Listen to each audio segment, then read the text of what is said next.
Bonjour chers téléspectateurs, aujourd'hui nous allons aborder la question du développement personnel avec M. Diop. Il va nous donner quelques astuces pour changer pour de bon et prendre le contrôle absolu de notre vie. Il va nous donner quelques conseils pour améliorer notre vie, simplement par la gestion du stress et en apprenant à reprogrammer positivement notre cerveau. M. Diop, c'est vraiment un plaisir de vous accueillir aujourd'hui. Qu'est-ce que l'habitude ? Une habitude est un ensemble redondant de pensées, comportements et émotions, automatiques et inconscients, qui sont créés à travers la répétition. Une habitude, c'est d'arriver au point où vous avez fait quelque chose tellement de fois que votre corps a appris à mieux le faire que votre cerveau. Donc, quand on y réfléchit, les gens se réveillent le matin. Ils commencent à penser à leurs problèmes. Ces problèmes sont des circuits de souvenirs dans le cerveau. Tous ces souvenirs sont connectés aux gens et aux choses à certains moments, à certains endroits. Et si le cerveau est un enregistrement du passé, dès le moment où ils commencent leur journée, ils sont déjà en train de penser dans le passé. Chacun de ces souvenirs est lié à une émotion. Les émotions sont les produits finaux des expériences passées. Donc, au moment où ils se rappellent et pensent à leurs problèmes, ils se sentent soudainement malheureux. Ils se sentent tristes et ils souffrent. Maintenant, votre façon de penser et votre ressenti créent votre état d'être. Donc l'état d'être complet de ces personnes, quand elles commencent leur journée, est dans le passé. Donc, qu'est-ce que ça veut dire ? Le passé familier sera bientôt devenu le futur prévisible. Donc, si vous pensez que vos pensées ont quelque chose à voir avec votre destinée et que vous n'arrivez pas à penser mieux que ce que vous ressentez, quand les sentiments définissent la signification des pensées par la simple définition du mot émotion, vous êtes en train de penser dans le passé. Et en gros, vous continuerez à avoir la même vie. Donc, les gens attrapent leur téléphone. Ils checkent leur WhatsApp, leurs messages, leur email. Ils vont sur Facebook. Ils prennent une photo de leurs pieds. Ils la postent sur Facebook. Ils tweetent quelque chose. Ils vont sur Instagram, ils regardent les nouvelles et après, ils se sentent vraiment connectés à tout ce qui est connu dans leur vie. Et après, ils rentrent dans une série routinière de comportements. Ils sortent du lit du même côté, ils vont aux toilettes, ils se font du café, ils prennent une douche, ils s'habillent de la même façon, ils voient les mêmes choses, les mêmes gens, et appuie sur les mêmes boutons émotionnels. Et ça devient une routine. Et ça se transforme en un programme. Donc maintenant, ils ont perdu leur libre arbitre face à un programme. Il n'y a personne qui leur a appris ça. Donc, quand le moment de changer arrive, la répétition de ce cycle devient un programme subconscient. Maintenant, tout de ce que l'on est quand on arrive à 35 ans, est un ensemble de comportements, réactions émotionnelles, habitudes subconscientes, d'attitudes profondément ancrées, de croyances et de perceptions qui fonctionnent comme un programme informatique. Donc, on peut dire, avec le 5% de l'esprit inconscient, je veux être en bonne santé, je veux être heureux, je veux être libre.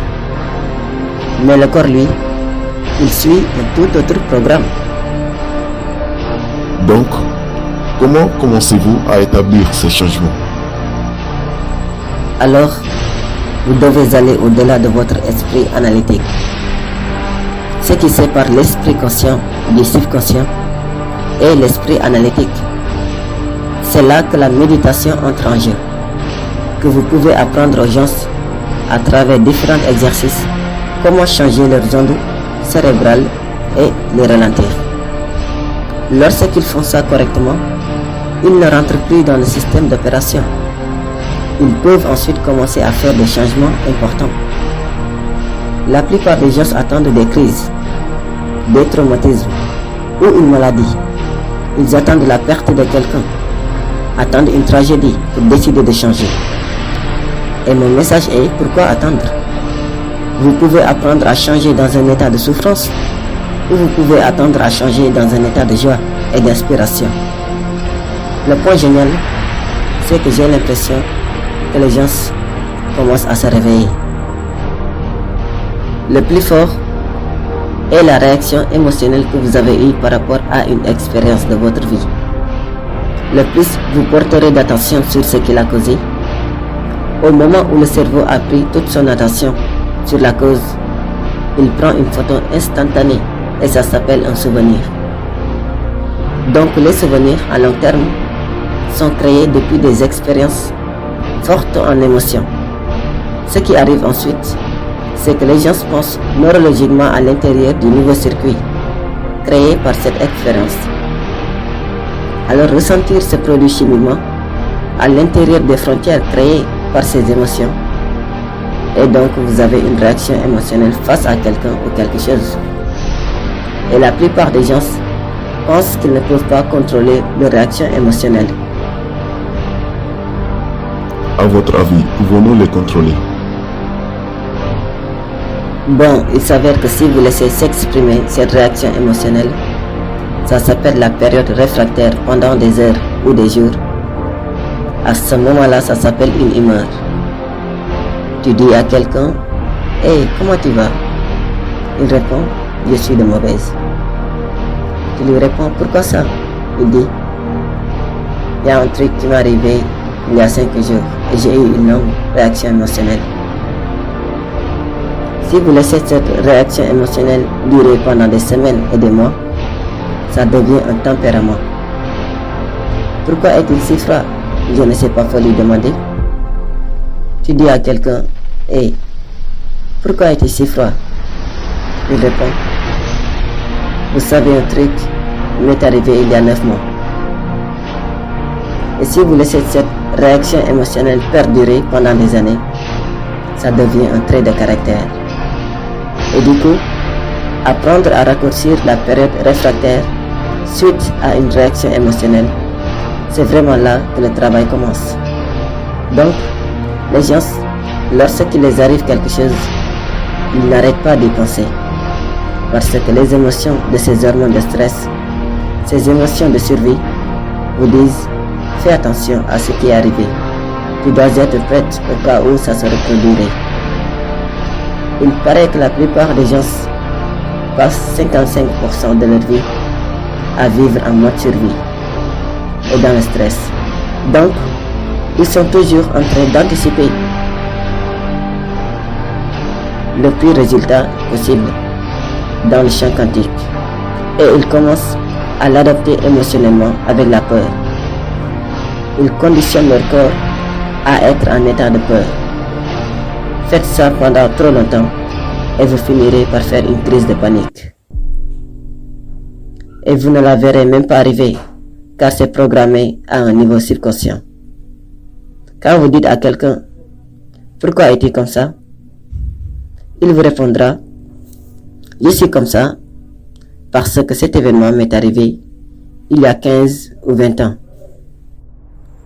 Mais ce que ça veut dire au niveau biologique, c'est qu'ils n'ont pas été capables de changer depuis cet événement. Et par la suite, les émotions venant de cette expérience ont tendance à donner au corps et au cerveau un élan d'énergie. Et les gens deviennent accros à ces rushs d'émotions.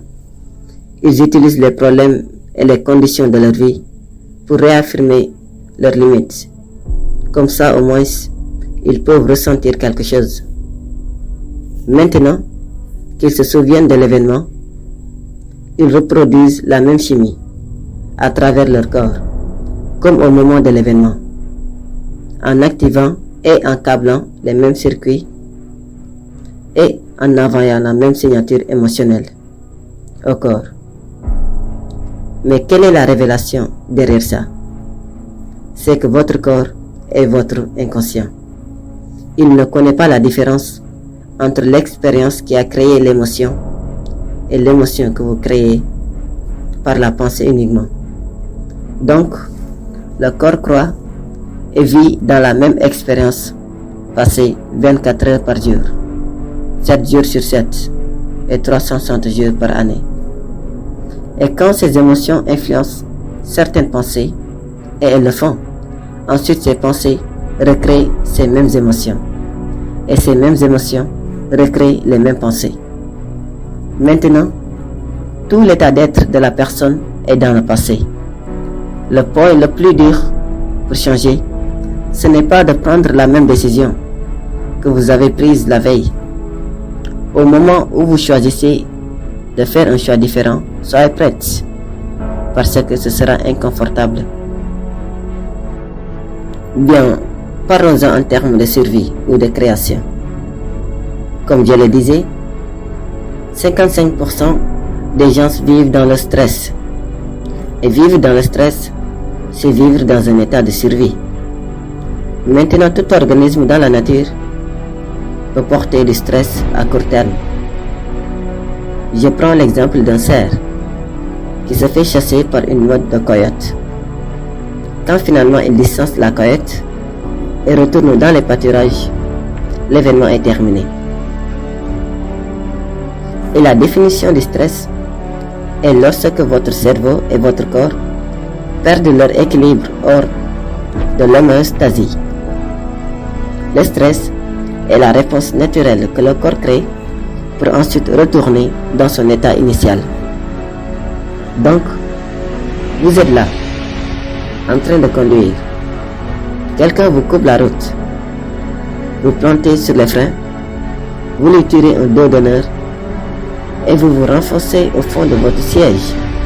L'événement est terminé. Maintenant, tout est de retour à la normale.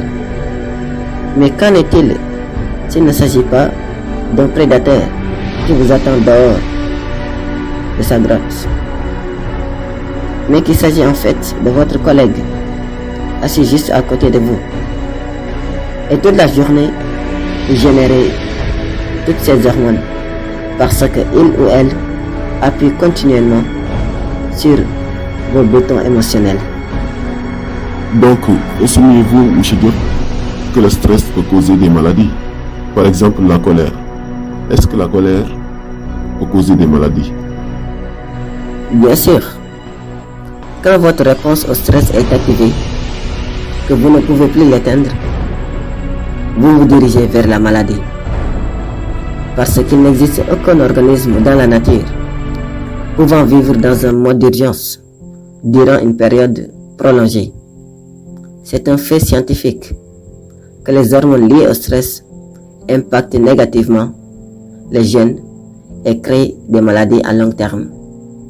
En tant qu'être humain, à cause de la taille de notre néocortex, nous pouvons activer notre stress simplement par la pensée. On peut simplement penser à nos problèmes et activer ces produits chimiques, ce qui signifie que nos pensées peuvent nous rendre malades. Donc, s'il est possible que nos pensées peuvent nous rendre malades, est-ce qu'il est possible que nos pensées nous guérissent? Et la réponse est oui. Absolument. Donc, quelles sont les émotions qui sont liées à la survie? Nommons-les la colère, l'agressivité, l'hostilité, la haine, la compétition, la peur, l'anxiété, l'inquiétude, la douleur, la souffrance, la culpabilité, la honte, l'indignité, l'envie, la jalousie.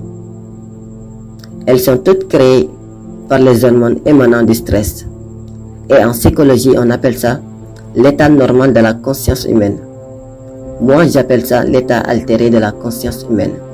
Donc, on a tendance à mieux se rappeler de ces événements traumatiques. Parce qu'en survie, vous feriez mieux d'être prête si cela se reproduirait. Et là, vos gènes de survie se rallumeraient. Vous pouvez avoir 10 choses super qui se produisent durant votre journée et il n'y a qu'une mauvaise chose qui se produit et vous ne pouvez pas enlever votre attention de cette mauvaise chose. Cette chose malheureuse parce que le mode de survie était activé. Et si ne plus tomber malade était un choix?